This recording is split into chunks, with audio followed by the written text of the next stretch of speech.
بما علمتنا وزدنا علما وعملا يا أكرم الأكرمين. كنا توقفنا في الدرس السابق عند نهاية شرائط الصلاة قبل الدخول فيها، وقد ذكر المؤلف أنها 5. Jemaah sekalian, telah kita Syekh sampaikan pada Jumat yang lalu tentang syarat sahnya sholat, yaitu syarat sahnya sholat itu ada 5 perkara. وهذه ال5 هي طهارة الأعضاء من الحدث والنجس. Yang 5 perkara ini, yang pertama adalah seluruh anggota badan atau anggota tubuh telah suci dari hadas dan najis. وستر العورة بلباس طاهر. Kemudian menutup aurat dengan pakaian yang suci. والوقوف على مكان طاهر. Dan berdiri di tempat sholat yang suci. وأيضا العلم بدخول الوقت. Dan mengetahui waktu sholat telah tiba. واستقبال القبلة. Kemudian yang terakhir adalah menghadap kiblat. وكان ثم بعد ذلك تعرضنا للمواضع التي يجوز فيها ترك القبلة وقلنا أنها تترك في حالتين. Kemudian kita waktu itu, Syekh mengatakan waktu itu kondisi di mana kita bisa meninggalkan atau boleh sholat tidak menghadap kiblat, yaitu dalam 2 keadaan. في شدة الخوف. Yang pertama karena keadaan sangat takut. وفي النافلة في السفر على الراحلة. Dan dalam keadaan sholat sunat di atas kendaraan, sholat sunnah. نعم، صلاة السنة في السفر عندما الإنسان يكون مسافرا على راحلته، فإن لم يستطع استقبال القبلة في أول عند تكبيرة الإحرام فإنه يكبر إلى الجهة التي هو متجه إليها. Ya, jadi dalam sholat sunnah, dalam keadaan kita dalam safar, dalam perjalanan, ya ini bisa kita sholat menghadap di mana kita atau kendaraan kita menghadap. Ini hanya khusus untuk sholat sunnah. Kalau tidak, kan kita menghadap kiblat. نعم، فعليه في البداية أن يستقبل القبلة في بداية الصلاة إذا استطاع استقبالها، لا تسقط. لكن إن لم يستطع استقبالها فإن قبلته هي المقصد الذي هو متجه إليه. Jadi yang pertama kita cari dulu, berusaha dulu untuk mencari kiblat. Kemana kita, kiblatnya ke Mekah, itu sholat. Akan tapi jika kita tidak menemui atau susah mendapatkan kiblatnya, kemana itu yang benar, maka kita bisa menghadap kemana kita duduk, di arah mana kita menghadap. أما في صلاة الفريضة فإنه لا يجوز له ترك استقبال القبلة. Sehingga dalam sholat yang sholat fardu tidak boleh kita meninggalkan atau sholat tidak menghadap kiblat. وقد ذكرنا أن المسافر على الطائرة قد سأل أحدهم عن موضوع صلاة الفريضة في السفر على الطائرة. Ya, waktu itu kita sudah menerangkan juga, jelaskan juga tentang sholat fardu di atas pesawat, tentang sholat fardu di atas pesawat. Ya. وقلنا أن في المذهب لا يجوز له ترك استقبال القبلة في صلاة الفريضة عندما يصليها على الطائرة. Ya, jadi dalam mazhab itu tidak boleh kita meninggalkan kiblat untuk sholat fardu pada saat perjalanan kita dengan pesawat.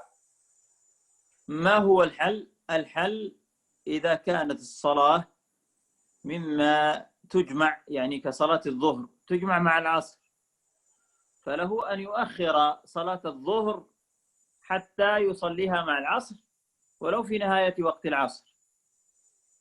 Apa keadaannya? Keadaannya apabila sholat itu merupakan sholat yang bisa dijamak, maka dia mengakhirkan sholatnya seperti zuhur dan asar, maka dia akhirkan sholatnya mendekati sholat, yakni sholat asar, sholat keduanya.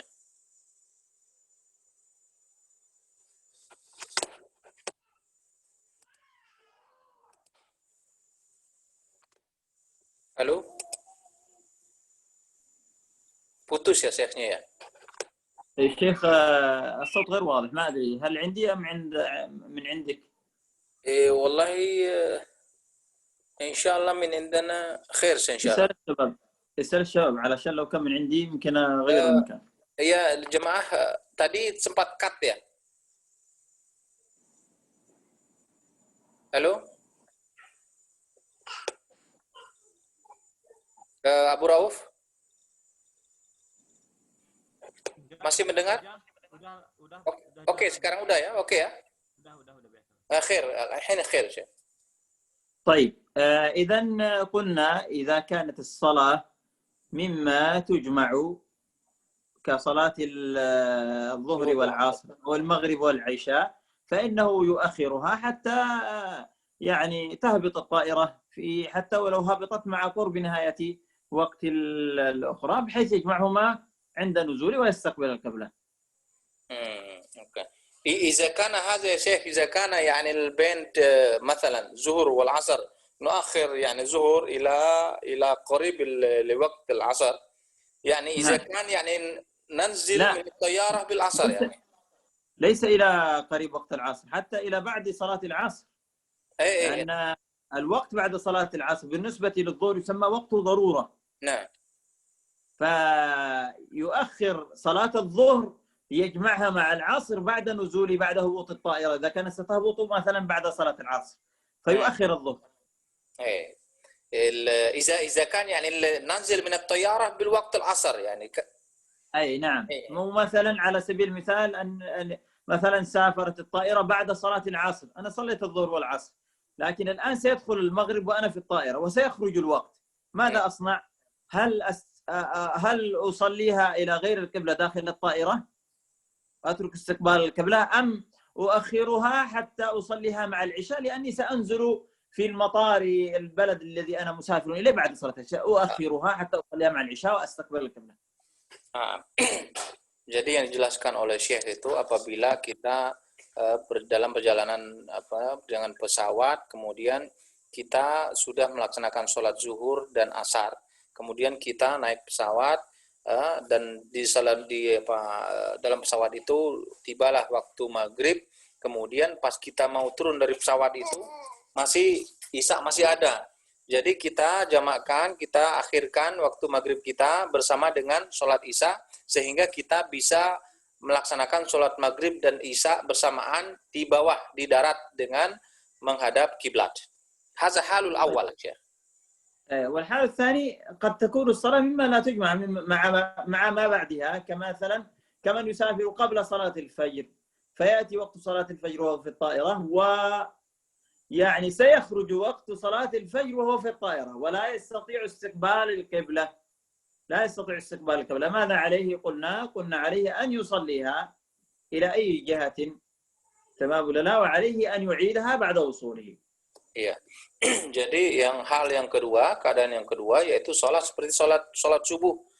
Sholat subuh yang tidak ada kemungkinannya mungkin kita turun pada waktu subuh masih ada. Jadi apa yang kita perbuat yaitu kita sholat subuh di pesawat kalau dengan tidak menghadap kiblat karena kita tidak tahu kiblatnya. Kemudian pas kita sampai di daratan kita mengulangi sholat subuhnya dengan menghadap kiblat. لماذا يصليها؟ قلنا يصليها حتى يدرك حرمة الوقت. Kenapa kita sholat itu dengan tidak menghadap kiblat di pesawat? Karena kita menghormati waktunya sholat itu. Waktunya sholat itu seperti sholat subuh tadi. ولماذا يقضيها؟ قلنا حتى يدرك الصحة. Kenapa kita mengulanginya pada saat kita turun dari pesawat dan menghadap kiblat? Karena untuk menyempurnakan sholat kita dengan menghadap kiblat. هذا الكلام في حال أن الشخص المسافر لا يستطيع استقبال القبلة.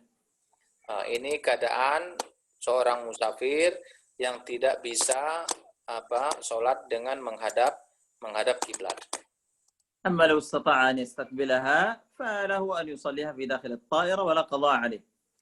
Dan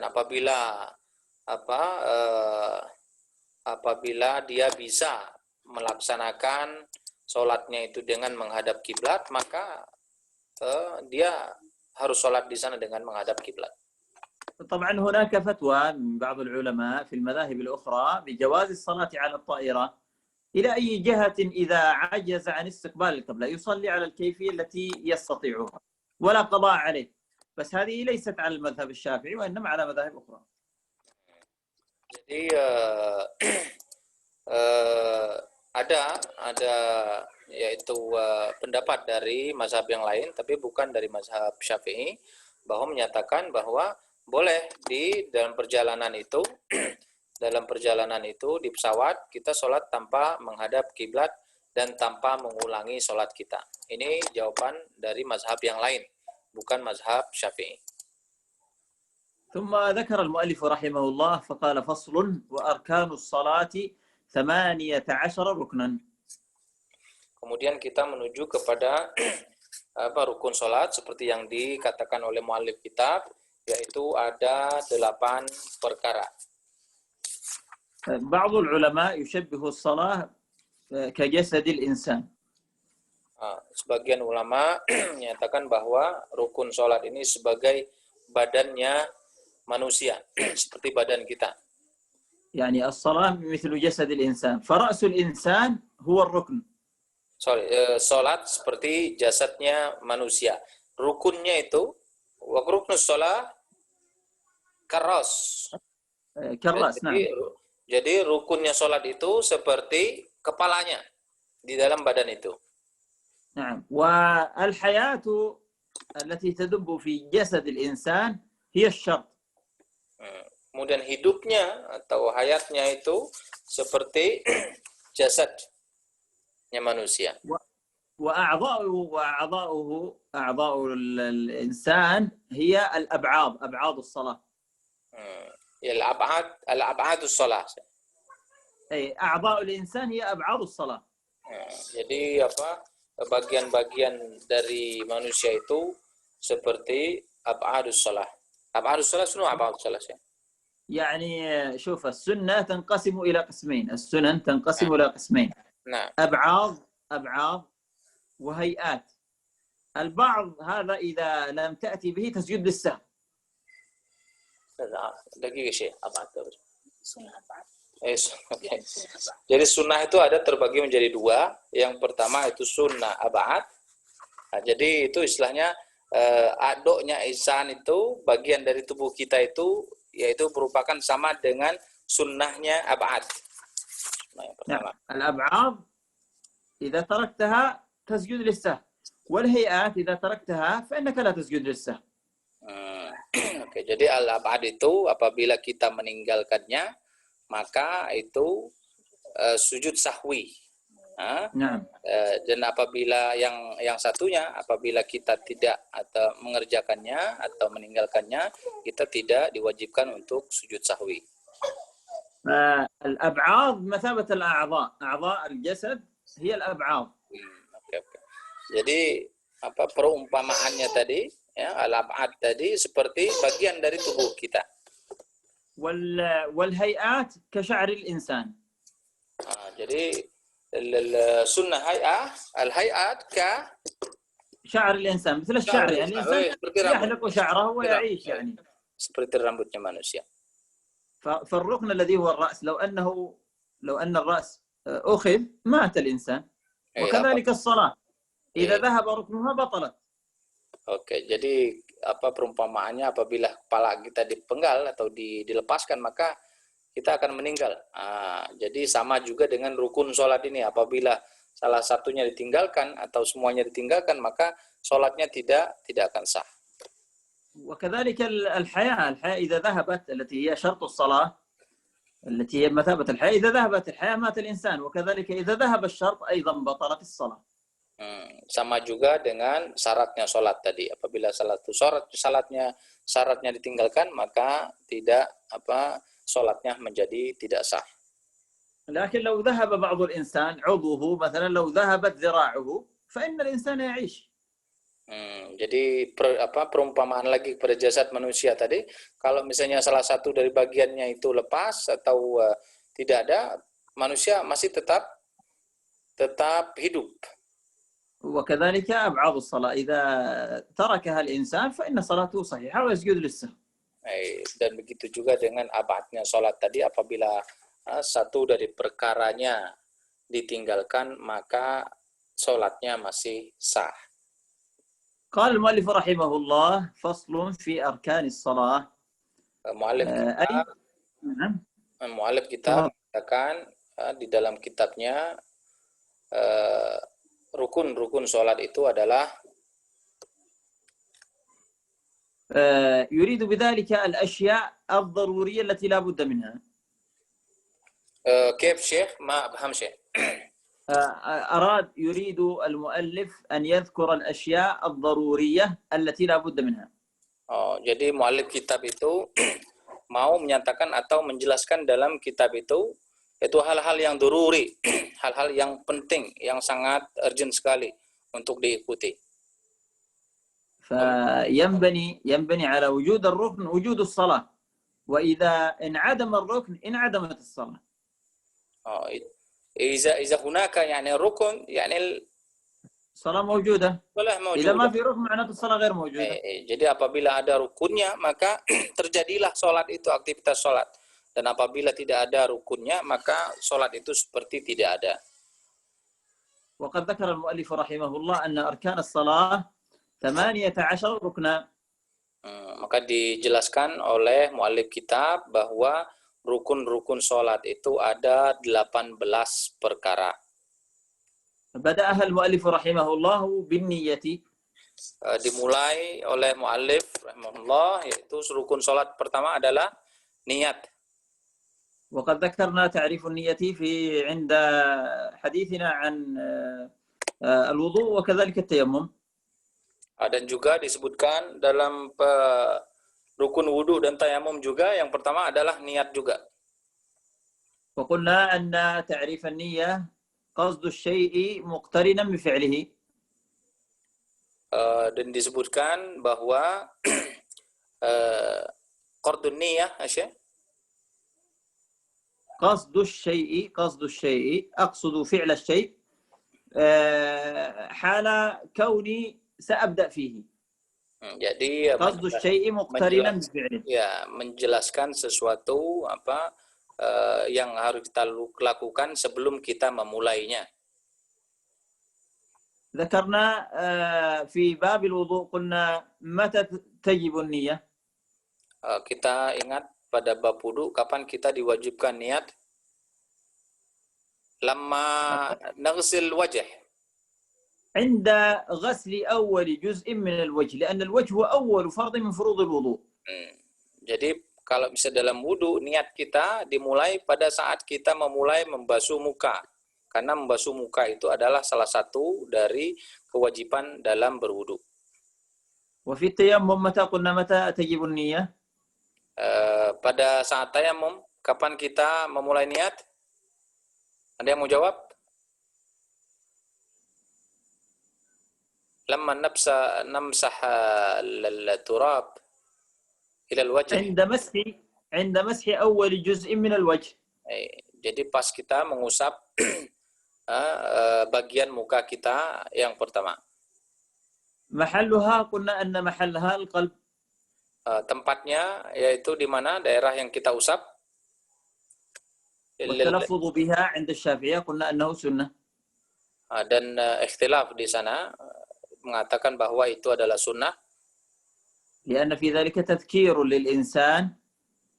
Karena itu merupakan pemikiran dari tafkirul insan, Syekh. تذكير للإنسان. تذكر الإنسان. mengingatkan manusia. وتعينه على الاستحضار بالقلب. Dan itu memasukkan perasaannya atau niat itu ke dalam hatinya. طيب لو أن شخصا ذهب إلى المسجد لصلاة العشاء. Jikalau seseorang pergi ke masjid untuk menunaikan salat Isya, دخل إلى المسجد والإمام واقف، كبر الإمام تكبيرة الإحرام وصاحبنا هذا الذي دخل كبر وراءه من غير استحضار للنية. Kemudian dia masuk masjid, kemudian imamnya sudah takbiratul ihram, kemudian yang baru masuk tadi langsung saja mengikuti takbir, mengikuti imam tanpa menghadirkan niat di dalam hatinya. هل يجب عليه هل صلاته صحيحة أم باطلة؟ Pertanyaannya apakah sholatnya sahih atau batil? Sahih ya Syekh. لا الصلاة باطلة. Batil? نعم لأنه لم يستحضر النية. ولكن هو يتبع الإمام. لا يتبع الإمام، ليس النية هذه واجبة على الإمام والمأموم والمنفرد، واجبة على الجميع. يعني المصلي دخل إلى المسجد. نعم. أي. ولم ينوي، صلى وراءهم مباشرة ولم من غير نية، من غير استحضار للنية في القلب. أي ولم ينوي ويعني يكبر على طول. كبر على طول من غير نية. نعم. لأن البعض يقول أنا أصلا ذهبت إلى المسجد من أجل صلاة العشاء، فلماذا أستحضر النية عند تكبيرة الإحرام؟ أنا أصلا ذهبت لصلاة العشاء. نعم. الجواب أن هذه ليست نية، هذا يسمى عزم. يسمى عزم. نعم. Ya jemaah sekalian, ini terjadi juga kadang-kadang ke kita ya. Jadi kita pas mau ke masjid, kita datang ke masjid, kita tahu bahwa kita mau sholat isya. Jadi kita masuk masjid, kemudian langsung aja kita mengikuti imam sholat Allahu Akbar. Tapi sebelum kita mengangkat takbir itu, kita belum menghadirkan niat di dalam hati kita bahwa kita mau sholat isya. Ya kan? Apakah pertanyaannya tadi, apakah itu sahih atau batal? Jawabannya adalah batal, tidak sah, karena kita tidak menghadirkan niat kita di hati kita. إذن نفرق بين أمرين، الأمر الأول العزم والأمر الآخر النية. Jadi kita membedakan antara dua perkara. Yang pertama perkara yaitu keinginan, yang kedua adalah menghadirkan niat. فالعزم يكون قبل الفعل، العزم يكون قبل الفعل وغير مقترن به. Jadi keinginan atau keinginan kita itu ada sebelum kita melaksanakannya. فإذا اقترن بالشيء بالفعل تحول إلى نية. Dan apabila apa yang kita inginkan tadi mendekati apa yang kita lakukan, maka akan kita akan datanglah niat itu untuk mengerjakannya. طيب الآن ما الذي يجب في النية؟ ما الذي يجب في النية؟ أنا سأستحضر النية، لكن ما الذي يجب علي أن أستحضره بقلبي؟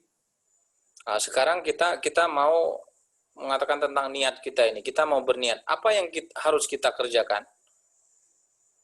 الذي يجب علي أن أستحضره بقلبي ثلاثة أمور. Yang harus kita hadirkan yaitu 3 perkara.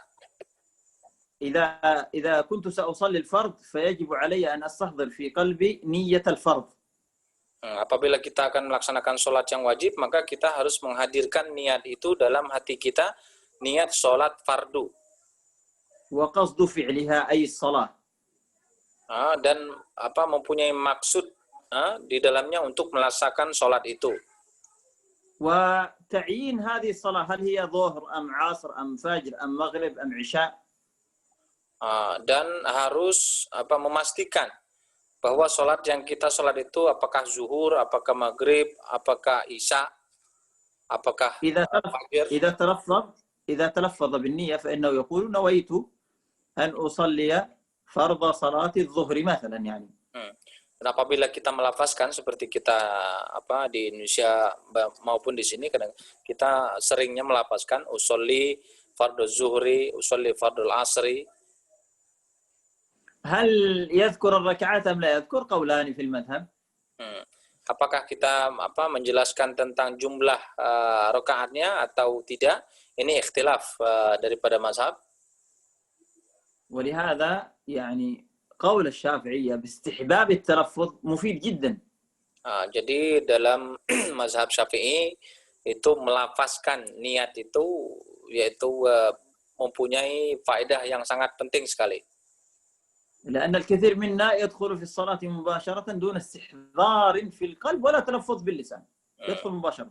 Karena kebanyakan bagi kita yaitu masuk aja langsung ke masjid, langsung ikut sholat berjamaah tanpa menghadirkan niat kita dan juga tanpa melapaskan niat itu. طيب هنا سؤال هل لي. معلش يا شيخ، هل يعني لفظ النية يعني واجب تلفظ لا تلفظ احنا قلنا سنة سنة التلفظ بالنية سنة وليس فرض. الفرض الاستحضار بالقلب. Jadi melafazkan itu dengan ucapan tadi seperti usolli tadi itu adalah sunnah, akan tapi menghadirkan niat kita dalam kolbu kita itu adalah wajib.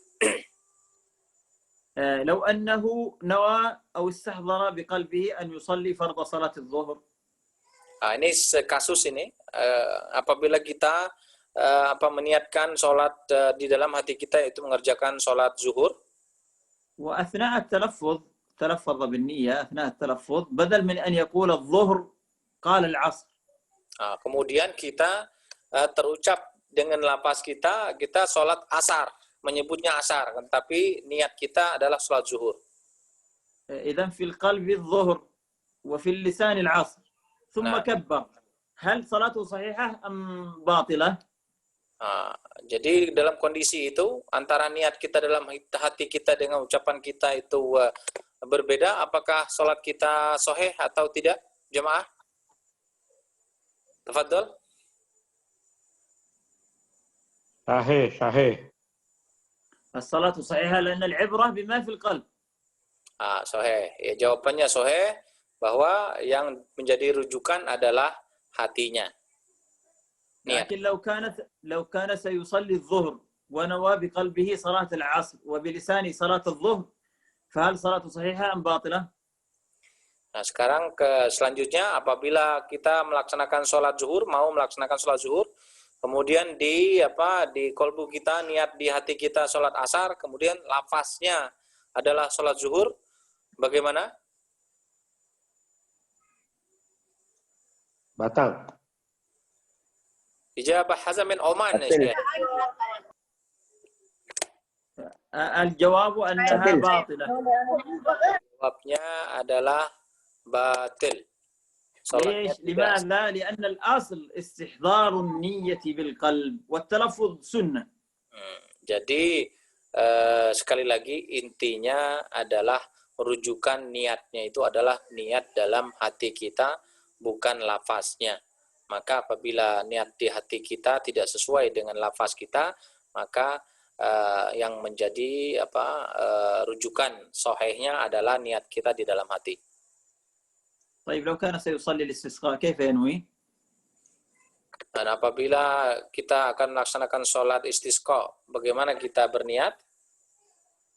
نيته يقول نويت أن أصلي صلاة الاستسقاء. Jadi niatnya seperti ini disampaikan oleh Syekh, yakni nawaitu usolli atau usolli sunnatul istisqa. صلاة الاستسقاء وليس سنة الاستسقاء. Salatul istisqa. نعم لأنه هذا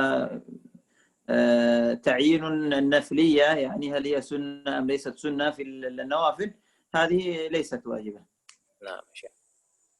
طيب هذا الركن الأول. الركن الأول يعني الأساس يا شيخ، الأساس يعني المهم جدا النية، يعني يرجع إلى نية القلب. أهم شيء النية في القلب. نعم استحضار النية في القلب متى؟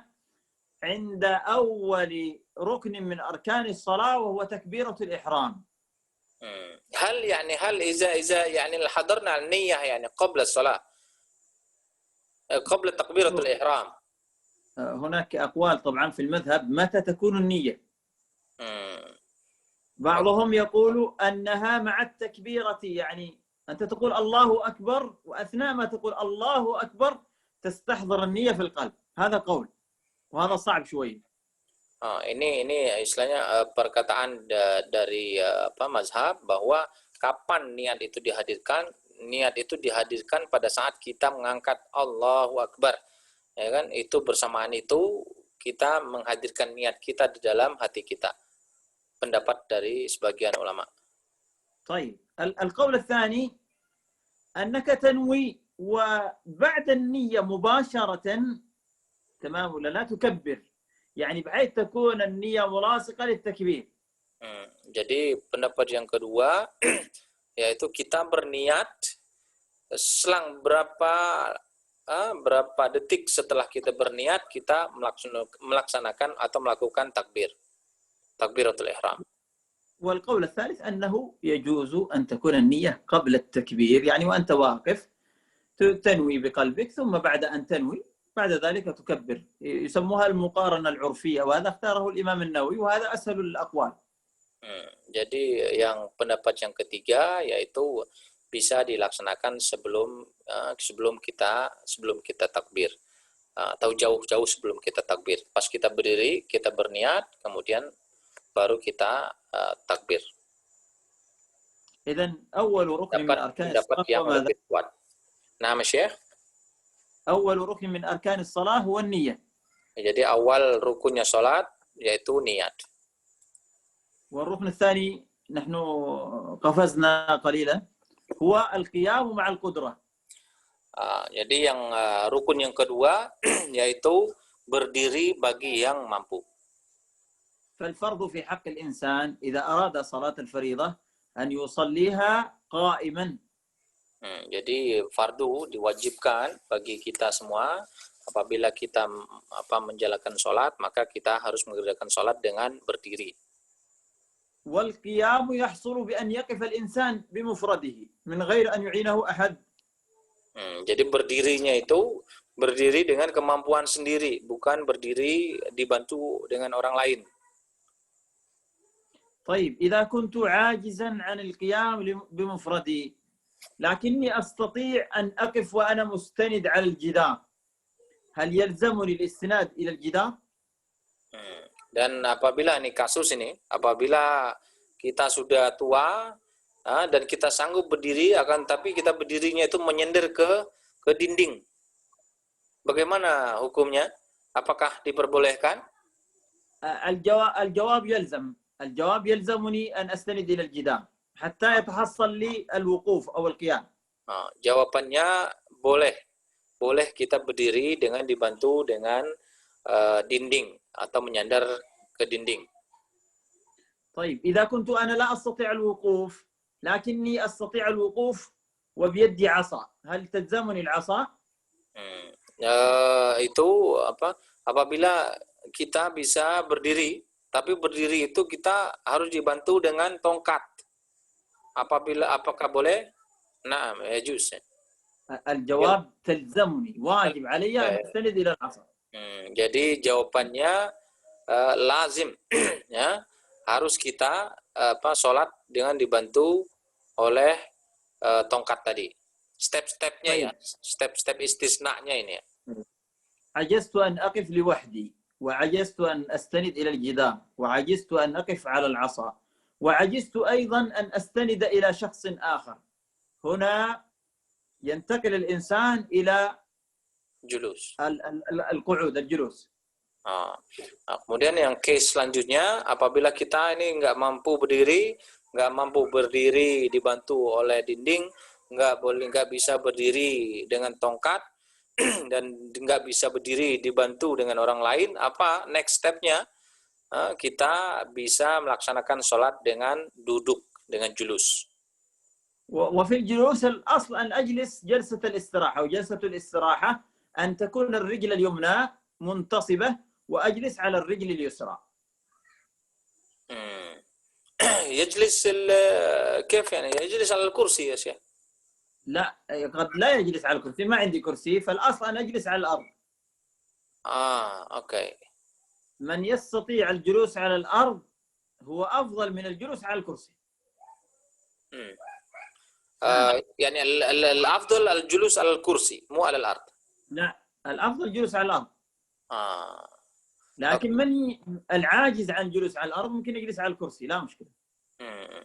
Afdolnya ini, kalau kita nggak bisa berdiri tadi, afdolnya kita duduk di lantai, ya, di lantai. Tapi kalau misalnya kita tidak bisa duduk di lantai, maka bisa disubstitute dengan duduk di atas kursi. لماذا الجلوس على الأرض أفضل من الجلوس على الكرسي؟ لماذا؟ Kenapa duduk di atas lantai itu lebih afdol daripada duduk di atas kursi?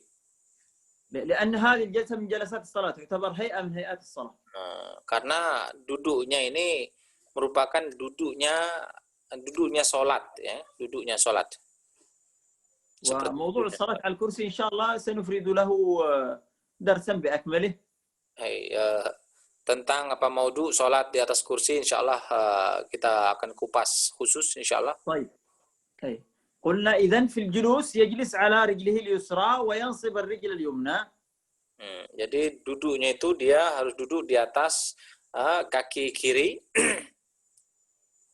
طيب إذا كان لا يرتاح لهذه الجلسة ويرتاح لجلسة التربع يعني بحيث يجلس على الأرض يعني من وأقدامه أمامه، هل يجلس هذه الجلسة؟ الجواب نعم. كيف الرجل أمامه يا شيخ؟ يعني جلسة التربع هكذا. نعم. هكذا جلسة التربع. نعم. إذا كان يرتاح لهذه الجلسة يجلسها. Apabila dia bisa duduk seperti bersila itu, maka dia boleh duduk bersila. Kalau tidak bisa tadi tidak bisa duduk seperti tahiyat awal atau tahiyat akhir tadi. Julusul awal yani julus ala rijl yasar yani ka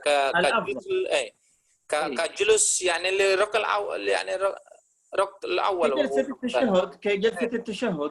نعم.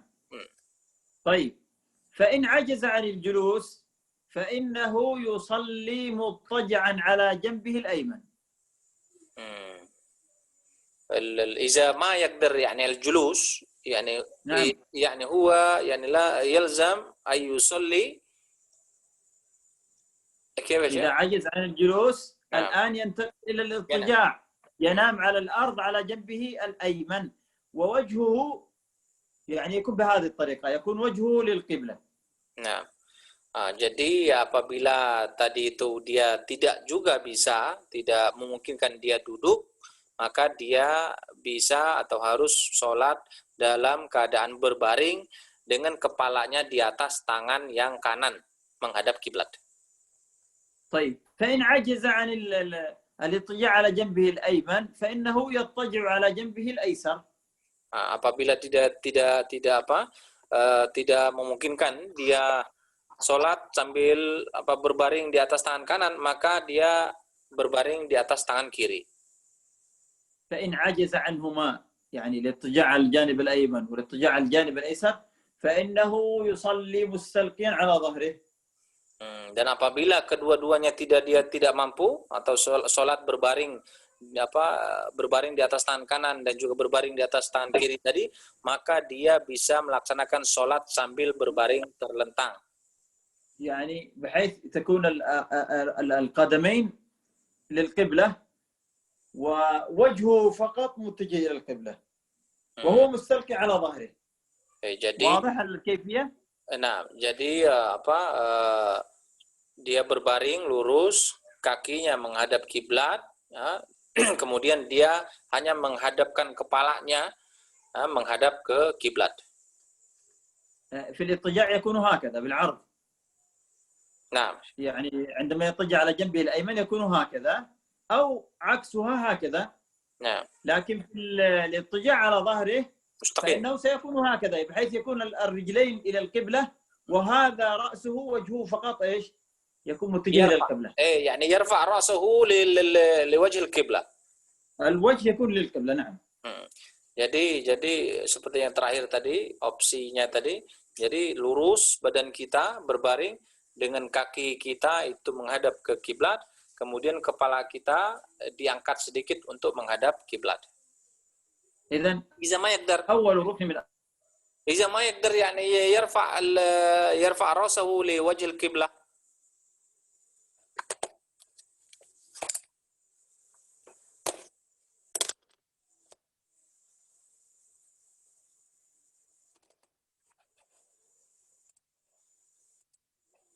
Halo? Putus ya?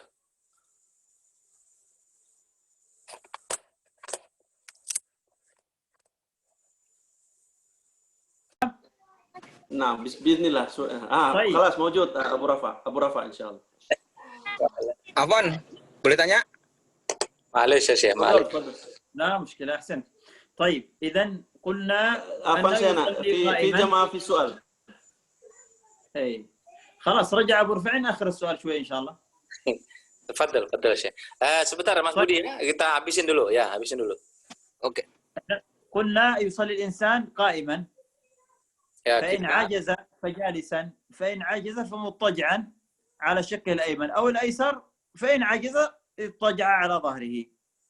Jadi awalnya tadi kita harus sholat berdiri, kalau nggak bisa berdiri kita menyender ke dinding, kalau misalnya nggak bisa berdiri menyender ke dinding kita dengan bantuan tongkat, kalau nggak bisa kita dengan berdiri dengan bantuan tongkat maka kita bisa sholat sambil duduk di atas kaki kita seperti tahiyat awal dan tahiyat akhir. Dan juga kalau misalnya tidak bisa itu kita bisa duduk di atas kursi.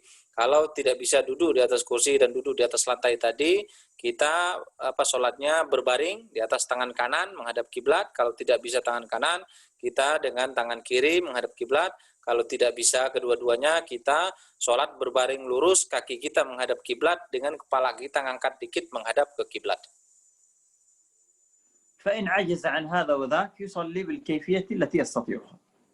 Dan apabila semuanya ini kita tidak bisa, maka opsi yang lain adalah kita sholat dengan cara bagaimana yang bisa kita laksanakan. إذن أول ركن هو النية. Yang rukun yang pertama adalah niat tadi. والثاني هو القيام مع القدرة. Yang kedua yaitu berdiri dengan mampu kita, berdiri bagi yang mampu. والثالث هو تكبيرة الإحرام. Yang ketiga adalah takbiratul ihram. يتعين طبعا على القادر أن ينطق بها، يعني فرض على الشخص القادر على النطق أن يتلفظ بتكبيرة الإحرام، وتكبيرة الإحرام هي قول الإنسان الله أكبر في بداية الصلاة. Jadi takbiratul ihram itu dengan mengucapkan Allahu Akbar pada permulaan sholat dan menghadirkan لا يصح التلفظ بغيرها كأن يقول الله الرحمن أو الله الكريم. Jadi tidak sah kalau kita melafazkan selain dari Allahu Akbar seperti Allahur Rahman, Allahur Rahim. Jadi harus Allahu Akbar. ويجوز أن يقول الله الكبير. Dan diperbolehkan kita mengucapkan Allah Al-Kabir. Lakin di Indonesia Syekh fi syai' ghalat. يترجم باللغة الإندونيسية يعني الترجمة في المذهب، الترجمة في حال أنه عجز عن التلفظ بها، ما استطاع يتعلم ولا استطاع يتلفظ بها بالعربية، إن عجز فإنه يترجمها في حال العجز. في حال الضروري يعني. أي في حال العجز. أوكي. ini ya. طبعا وفي الترجمة يشترط أن يترجم نفس اللفظين، هذا في حال العجز. إذا عجز فإنه يتلفظ باللفظين بالترجمة الأخرى، لكن لا يأتي بألفاظ أخرى. Oke, ini apa hal baru ini ya teman-teman sekalian. Jadi tapi Allahu Akbarnya kita harus tadi menyebutkan Allahu Akbar, tidak boleh Allahur Rahman, Allahur Rahim. Akan tapi tak bilang tadi di Indonesia kadang-kadang ada yang misleading, mereka sholat dengan terjemah tadi Allah Maha Besar. Di sini Syekh menyatakan bahwa itu diperbolehkan apabila dalam kondisi orang itu benar-benar tidak bisa menyebutkan lafaz itu tadi Allahu Akbar dengan bahasa Arab tadi. Itu dengan kondisi yang benar-benar kritikal. Ya, dengan menyebut Allah Maha Besar tapi hanya 2 kalimat seperti Allahu Akbar. الآن في وقت واحد 3 أركان: النية وتكبيرة الإحرام والقيام. هذه ال3 الأركان مترابطة. Jadi ada 3 rukun yang dilaksanakan dalam satu keadaan, satu pergerakan. Satu yaitu takbiratul ihram, yang kedua niat, yang ketiga al-qiyam. يعني takbiratul ihram ya Syekh wan niyyah wa al-qiyam. يعني الآن لو أني رايح أقف للصلاة ونويت أثناء الصعود للوقوف للصلاة نويت، أو كبرت للإحرام أثناء وقوفي وليس أثناء، يعني وأنا رايح أوقف كبرت ونويت الصلاة ودخلت، هل تكبيرتي صحيحة ونيتي صحيحة؟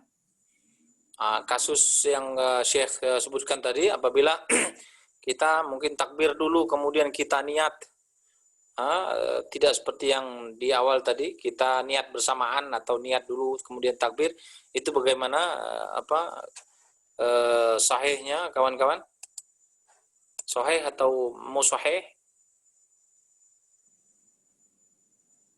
الجواب حتى لا يعني يذهب علينا الوقت. نعم صحيح.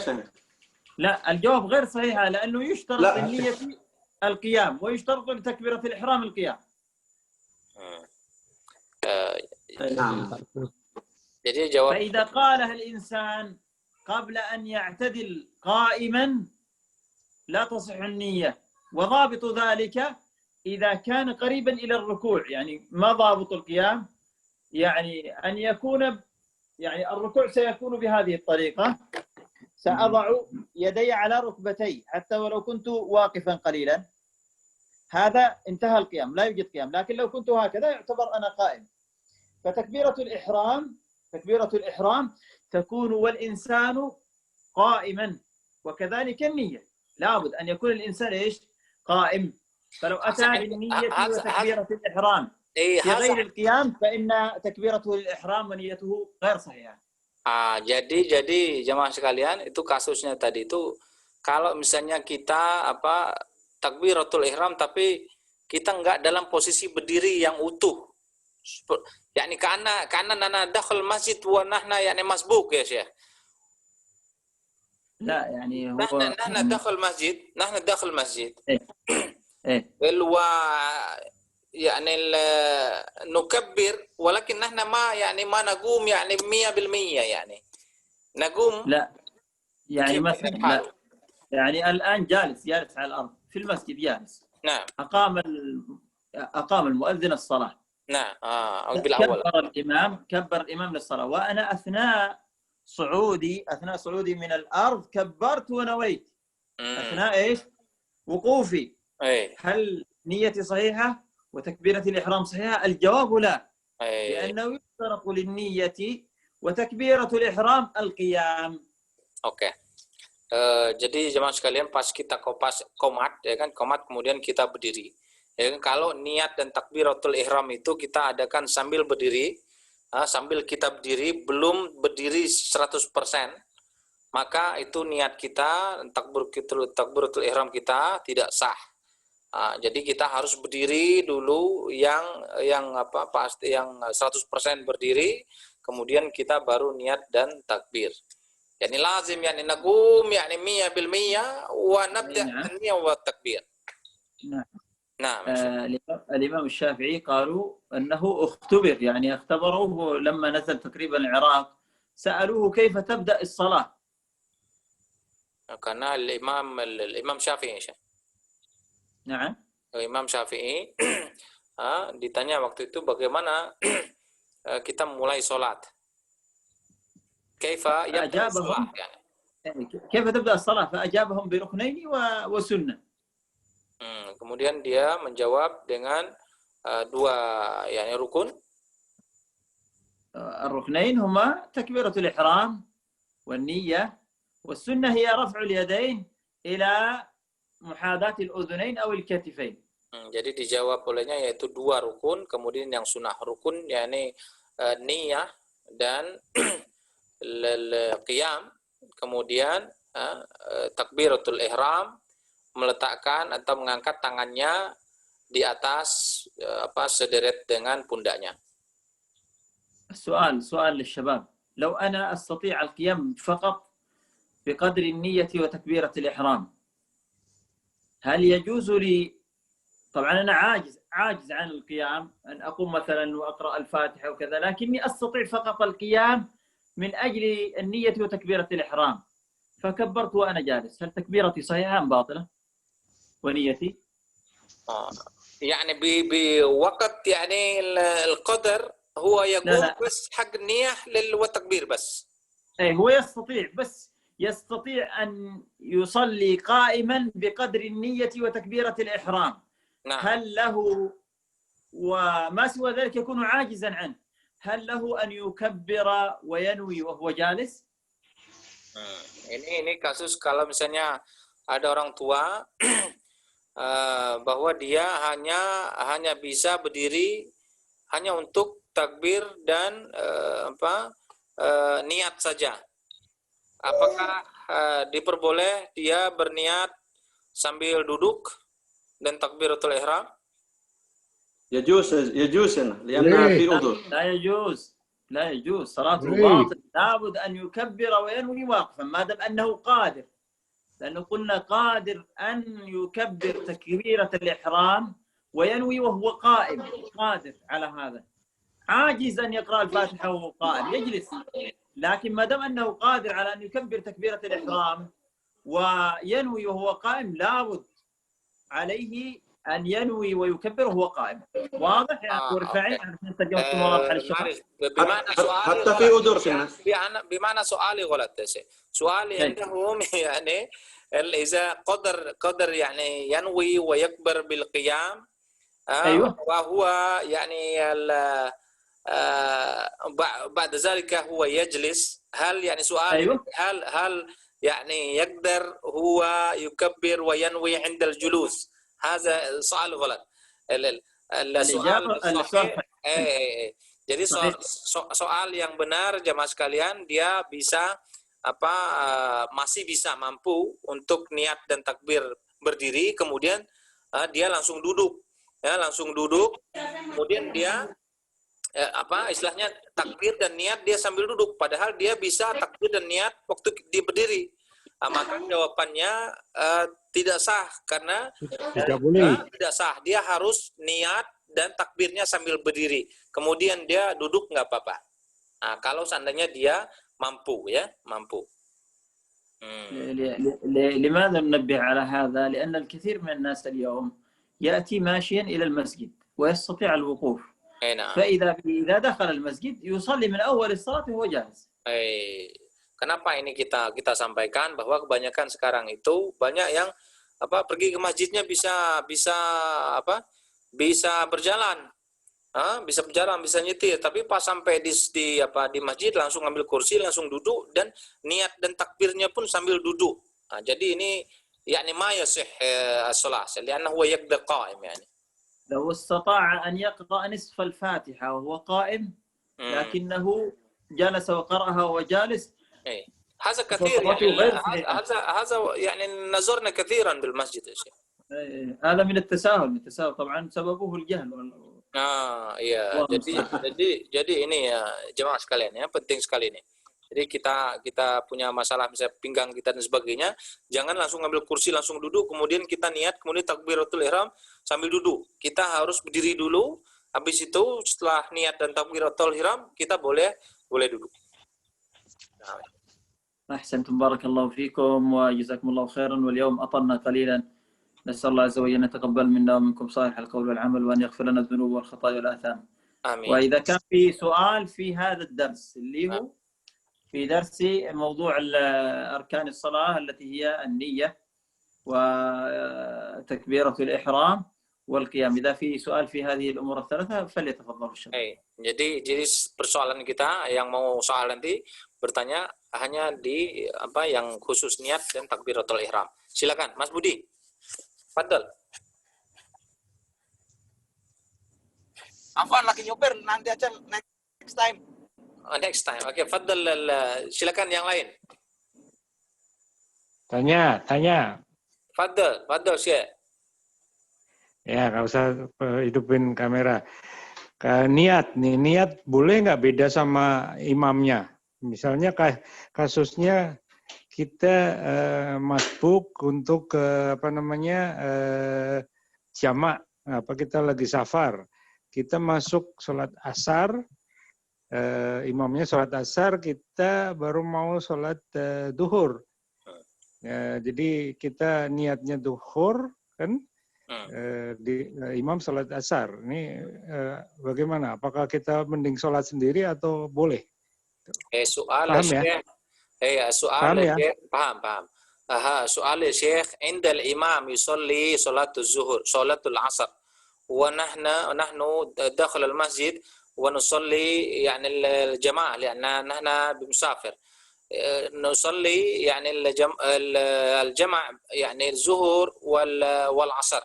هل نقدر يعني ننوي نحن الظهر والإمام يصلي عصر؟ لا مانع، لكن الافضل الا يعني الافضل انه انما جعل الامام ليؤتم به فلا تختلف عليه. لكن اذا صلى الامام العصر فلك ان تنوي وراءه صلاه الظهر، لكن لا يجوز لك ان تقصر.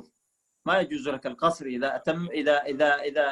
اذا كان الامام مقيما فانك تصلي وراءه الاربع ركعات، حتى لو كان متبقي للامام ركعتين فانه لا يجوز لك ان تسلم، بل يجب عليك الاتمام، أن تأتي بركعتين أخريتين. Oke, itu jawabannya diperbolehkan kita niat zuhur kemudian imamnya dalam keadaan sholat asar. Akan tapi kita tidak boleh mengqashar. Kita harus melaksanakan sholatnya sesuai dengan sholatnya imam. Apabila imamnya itu sudah melaksanakan 2 rakaat, maka kita tidak boleh ikut salam, tapi kita melengkapi sholat kita menjadi 4 rakaat. Gitu Pak Ruli. Hal yang yusalli asar هل يصلي عصر يعني 4 ركعات أو يقدر يعني يقصر؟ يصلي الظهر وراءه 4 ركعات. 4 ركعات وبعدين يصلي عصر؟ ثم يجمع له العصر ركعتين إذا كان لن يصلي وراء مقيم، إذا كان الإمام ليس مقيما في العصر أيضا التي سيصليها بعد فراغ الإمام الأول، إذا كان الإمام ليس مقيما فإنه يصليها قصر الركعتين. لكن لو كان أنا صليت وراء الإمام الأول الظهر تمام ولا لا 4 ركعات، ثم أتى مقيم آخر مقيم وليس مسافر وصلى بنا الجماعة الثانية وأنا أنوي وراءه العصر، هل أقصر؟ لا، لابد أن أتم أيضا. واضح الإجابة؟ Wadah insyaallah. jadi begitu. Kalau misalnya kita di belakang imam tadi sholat belakang imam yang merupakan mukim, maka kita harus mengikuti apa yang dilaksanakan oleh imam walaupun niat kita berbeda. Gitu ya kira-kira ya. Iya Pak Ruli ya. Khair ya. Khair, jazakallah khair. Jelas. Ya. Insyaallah. Yang lain. Bu Rauf nih kayaknya nih. خلاص إذا ما في أسئلة، نسأل الله أن يوفقنا وإياكم إن شاء الله، ونلتقيكم الجمعة القادمة بإذن الله تبارك وتعالى في نفس الموعد إن شاء الله. سنأخذ ما تيسر لنا من بقية الأركان بإذن الله تبارك وتعالى. إن شاء الله. جزاكم الله خير يا شيخ وبارك الله فيكم. إن شاء الله نلتقيكم إن شاء الله بالجمعة الآتية إن شاء الله بإذن الله. يا مرحبا يا مرحبا. سبحانك اللهم وبحمدك لا إله إلا الله نستغفرك ونتوب إليك. Jazakumullah khair. Barakallahu fikum. Jazakumullah khair ya Syekh.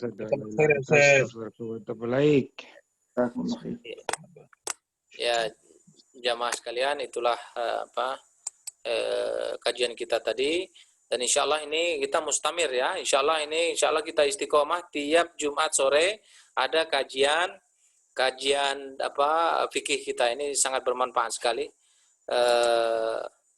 Walaupun postingnya agak telat ya, tapi insyaallah default saja ya 7.30 insyaallah kita ada kajian insyaallah. Ya alhamdulillah ya kan, semoga teman-teman kita sehat semua. Ada tambahan Bu Rauf? Ada pengumuman? Amin. Nggak ada sih, insyaallah berafat. Ya insyaallah kita takmir masjid ikut berbelasungkawa lah ya kepada saudara kita, teman seperjuangan kita yang meninggal. Insyaallah kita akan mengadakan ta'awun untuk meringankan beban keluarganya, karena nanti anak posting juga ini anaknya masih kecil-kecil nih almarhum ini, yang masih yang paling besar tuh kayaknya umur 8 tahun apa 9 tahun. 8 tahun ya. Di mana Bro? Di Karawang. Kebetulan tadi ada perwakilan dari teman-teman PPNI tadi itu datang takziah ke rumahnya, sekalian kasih semangat begitu keluarga. Tadi ada foto anak-anaknya masih kecil. Ya, gitu aja kawan-kawan semuanya, sehat selalu. Afan, enggak, saya mau sebentar. Fadl.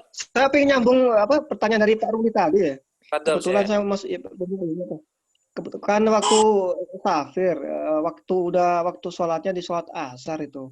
Tapi kebetulan memang belum sholat zuhur itu, Syekh. Itu kalau mau dijamak sholat asar dulu apa zuhur dulu itu, Syekh. Tapi waktunya udah masuk asar nih. Oke, imamnya tadi jawabannya Duhur tadi. dulu, Kan? duhur dulu. Ya, jadi imamnya tadi pada saat imamnya sholat asar, ya kan? Nah, kita masuk, kita belum sholat zuhur, kita mau jamak sholat zuhur dan asar. Nah, sholat mana dulu? Kita mengikuti imam yang lagi sholat asar, tapi kita melaksanakan sholat zuhur dengan niat zuhur. Jadi sholat zuhur duluan. Begitu Baru selesai sholat jamaah, baru nanti kita sholat asar lanjutkan sendiri gitu ya? dengan sholat asar sendiri, ya. Baik. Begitu sih. Nah, oke. Sholatnya harus lengkap 4. Iya. Ya. Tanya sholat. Kalau sholatnya sendiri boleh udah dikosongkan Kalau 2 rakaat lagi. Kalau imamnya tadi kan imamnya mukim, dia sholatnya 4, sholat asar, kita harus ngikut juga sholat imamnya sholat 4 rakaat asar. Tapi pas setelah sholat asarnya imam, kita sudah selesai zuhur 4 rakaat, kita sholat sendiri, sholat yang asarnya masih boleh kita qashar 2 rakaat. Ya. Begini dulu. Gitu ya. Baik. Mas Kula nih, biasa nih perjalanan Malang Palembang ini perjalanan lama ini. Iya ini. Isya sama maghrib. Kalau isya sama maghrib kita ketinggalan imamnya sholat isya, kita belum sholat maghrib. Ya kita sholat. Apa kita 3 rakaat apa kita isya dulu 4 rakaat dulu baru maghrib? Itu menarik itu. Simpan pertanyaannya untuk minggu depan. Takut nanti kalau jawab salah jawab. Tapi sebenarnya itu kita sholat maghrib dulu sholat 3 rakaat kita salam, ya kan? Tapi wallahu alam nanti kita Imamnya sholat isya. Waktu itu ini diskusi aja. Waktu itu pernah dibahas sama Syekhnya itu. Jadi kalau mau itu duduk kita tetap 3 rakaat, tapi jangan salam dulu, tunggu sampai mengikuti salam imamnya yang nanti. Ya, oke. Itu pernah dijawab kalau nggak salah. Kita bagus ya, wallahu alam. Itu jadi ini ya, kita bagus, pertanyaan menarik, kita simpan untuk kajian Jumat mendatang. Makanya ini Pertanyaanmu angel Mas Budi. Sama ini satu lagi, simpen kalau minggu depan kelupaan. Takbiratul ihram. Kamu udah bisa nanya tadi suruh nanya nggak mau nanya. Masih nyetir. Tadi nggak konsen tadi. Ini masih nyetir Lagi di jalan. Ini masih nyetir nggak nih? Pak, boleh tanya nggak Pak, Wandi Pak? Masih. Catat bro, catat. Siap. Takbiratul ihram.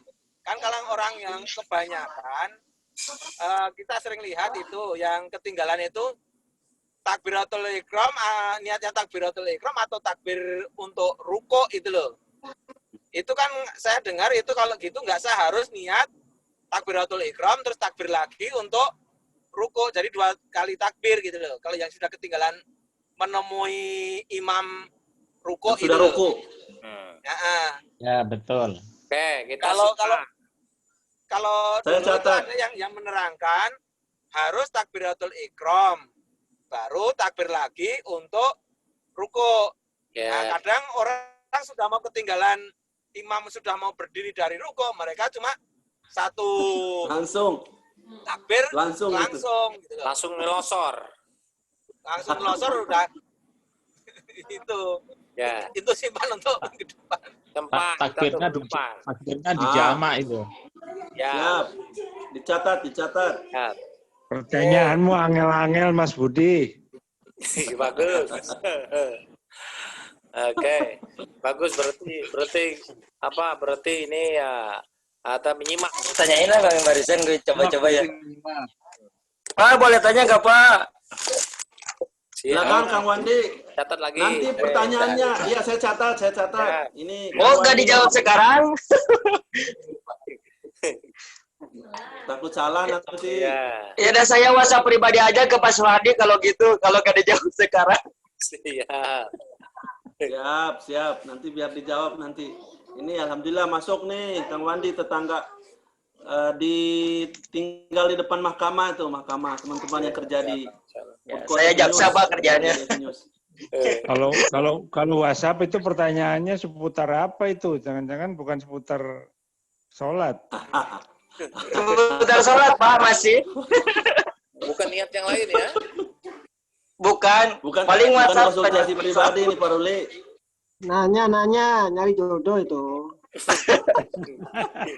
Jawazan, masa udah nikah lagi? Nanya tentang gimana niat yang kedua gitu ya.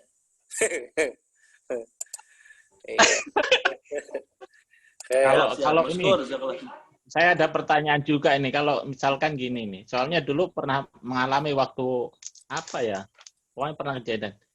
Kita ini sholat nih, tapi kita lagi menunggu sesuatu, menunggu kendaraan kalau waktu itu. Jadi kita niat sholat itu nanti, ini sholat ini kita.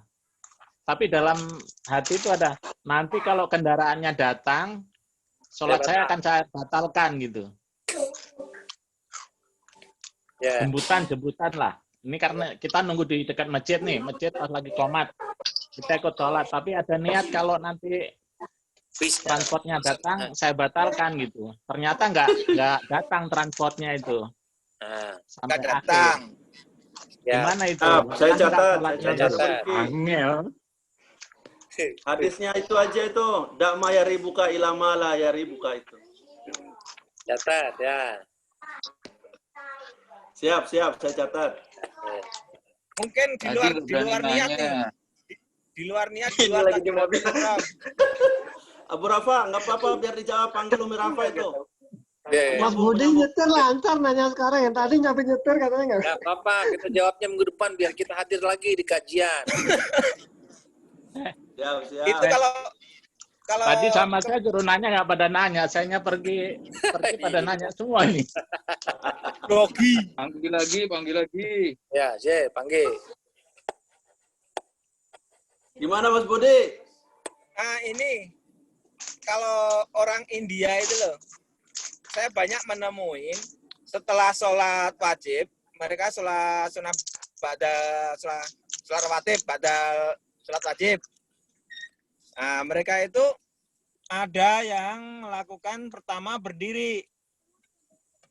Habis itu rakaat yang berikutnya sambil duduk. Itu banyak sekali yang melakukan. Apakah seperti itu ada dalilnya atau memang ada yang mengajarkan siapa gitu? Siap, dicatat. Saya catat. Nah, kalau itu masih jauh pelajarannya, cuman baru takbiratul ihram sama niat kok. Ya makanya saya bilang itu di luar niat. Mungkin ada yang tahu. Sebulan lagi. Itu masuk di qiyam. Hadir sebulan lagi ya. Masuk di berdiri yang mampu lagi, tadi. bukan sholat wajib. Itu related ke yang dua tadi, ya. Rukun yang kedua tadi kan berdiri jika bagi yang mampu tadi. Nah, itu alasannya duduk di rakaat kedua kenapa? Ya kan itu. Harus balik, Mas Budi harus balik lagi. Saya nanyakan apakah ada dalil yang mengajarkan? Ini sholat, kalau sholat sunat ini kan yang ditanyakan. Iya. Apakah ada yang mengajarkan sholat sunnah untuk duduk itu loh? Ada dalilnya itu. Tanya dulu ke Indianya kenapa dia gitu. Saya itu mau nanya orangnya nggak paham.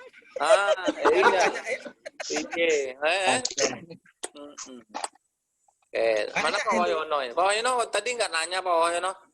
Berarti Mas Budi, Bang, ke toko dulu nyari solder, Bang. Mesti belajar bahasa India dulu. Tadi bahasa jalan ke Oman. Iya. Bubara udah tanya buka aja, belum? dia muskilah, baik. Tanya nih. Ya, Pak Wayono. Ya, nggak ada kopinya nih. Harusnya ada kopinya nih. Iya, tadi tanya Al-Mutairi kok nggak ada Al-Mutairi. Ini ada Pak kerupuk. Kopi paste. Ada pastenya juga.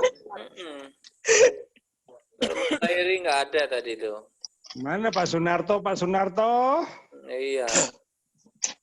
Lama nggak muncul. Pak nanya Pak, buat minggu depan. Siap. Ada dua pertanyaan terakhir ini. Dua pertanyaan terakhir. Mau direcord, ayo. Gini Pak, saya assalamualaikum, salam kenal ke Pak Alex. Ya, salam kenal juga. Gini mengenai pelaksanaan sholat, semenjak saya kerja di sini, saya sering lihat gitu Pak, orang yang lagi sholat, HP-nya bunyi, tapi dia biasa-biasa aja gitu, matiin HP, malahan baca WhatsApp dulu. Itu gimana gitu Pak hukumnya? Hal-hal yang kecil tapi stuck gitu di ingatan saya, gimana gitu hukumnya? Saya mau tanya, lupa lagi kemarin. Oh, dicatat, Itu aja, salah. Dicatat. Ya. Jawabannya Makasih, hadir Pak. minggu depan, ya. Hadir minggu depan Ya, malahan dia Dibalas telepon. WhatsApp-nya. Dicatat terus nih beberapa nih. Iya, catat Biar dulu. besok minggu depan banyak yang datang ya. Iya, biar besok rame. Hadir. Iya. Iya. Saya mau jawab nggak enak sama Pak Makanya. Wayono. Ya. Oke, terakhir. Cuma nanya, Ji. Soal terakhir, Pak Nanang. Masya Allah, Pak Nanang. Pak, itu saya ketik Pak, saya ketik. Jadi sama tadi, jadi saya sering banget ini Pak. Saya di ambulans sekarang waktu maghrib itu pendek. Jadi ketika saya masuk masjid itu sholat isya. Waduh, saya bingung ini, malu ini. Bingung tapi malu. Akhirnya saya sholat isya, nanti habis itu maghrib melipir di pojok Pak. Jadi saya saking bodohnya saya Pak. Jadi saya minta ini gimana nih? Saking tidak tahunya saya Pak. Sholat isya, sholat maghribnya sering miss, sering hilang kalau saya pas ada pasien. Gitu masuk ke masjid, sholat isya. Saya bingung ini gimana ini, saya ikut sholat atau sendiri dulu. Akhirnya udah saya sholat isya Pak, nanti saya melipir, setelah itu sholat maghrib. Itu gimana, saya benar atau tidak? Oke. Ya udah. Mungkin selama ini kan saya nggak tahu, mungkin masih sah Pak, karena saya nggak tahu, jadi mungkin masih disahkan, masih sah walau alam. Nanti kalau udah saya tahu hukumnya, mungkin saya perbaiki. Kalau ini kasusnya mukim sama mukim niatnya berbeda ini. Ya mukim sama mukim ini, bukan dalam safar. Ya, siap dicatat. Ya, karena ini sering kejadian kalau saya lagi di luar itu pasti sering nggak sholat pendek banget kan maghribnya sekarang, jadi sering kayak gitu. Nah mungkin kan sholat dulu. Pasiennya berhentiin dulu. Gitu ya. Ya sebentar ya, saya sholat maghrib dulu gitu. Iya. Pasiennya kueti corona lagi. Iya. Ya Masya Allah, ini kita kangen dengan kumpul-kumpul yang fisik ini. Ya, mudah-mudahan masjid kita bisa buka secepatnya ya. Ya, mudah-mudahan masjid kita bisa buka secepatnya, jadi ini bisa full kita di masjid Insya Allah. Amin. Pak nanya lagi dong sekali lagi. Si Wandi. Ya, yang lain ada dinas malam kan nih? Ada dinas malam kan nih? Ya, jadi Mas Wandi, Jumat depan ikut lagi, ya kan? Dipertanyakan ya Pak. Iya, Pak. Tanya langsung. Siap. Ya. Tiap Jumat libur, insya Allah gabung terus. Khair. Ya. Good. Siap. Ya, oke ya. Jadi simpan pertanyaannya untuk minggu depan. Assalamualaikum. Ya. Jadi mari kita tutup dengan baca alhamdulillah. Alhamdulillahirabbil alamin. Kurang lebih kami Alhamdulillahirabbil alamin. Ya. Subhanakallahumma wa bihamdika asyhadu an la ilaha illa anta astaghfiruka